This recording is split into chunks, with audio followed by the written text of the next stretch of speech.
కూరలో అక్కడ ఒక రాజు ఉండేవాడంట. ఆ రాజుకి 7 మంది పిల్లలంట. ఆ 7 మంది పిల్లలు ఒక రోజు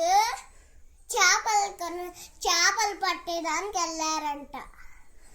ఆ చేపలన్నీ ఎండాయంట, కానీ ఒకటి ఎండలేదంట. చేప ఎందుకు ఎండలేదు అని అంటే, గడ్డివాము అడ్డం వచ్చింది అనిందంట. గడ్డివాము ఎందుకు అడ్డం వచ్చావు అని అంటే, ఆవు నన్ను తినలేదు అనిందంట. ఆవు ఎందుకు తినలేదు అని అంటే, దూడ పాలు తాగలేదు అందుకని. దూడ పాలు ఎందుకు తాగలేదు అని అంటే, అవ్వ నన్ను వదలలేదు అందుకే నేను పాలు తాగలేదు అనిందంట. అవ్వ ఎందుకు వదలలేదు అని అంటే, చీమ పాపతో కుట్టి పడిపోయింది అందుకే వదలలేదు.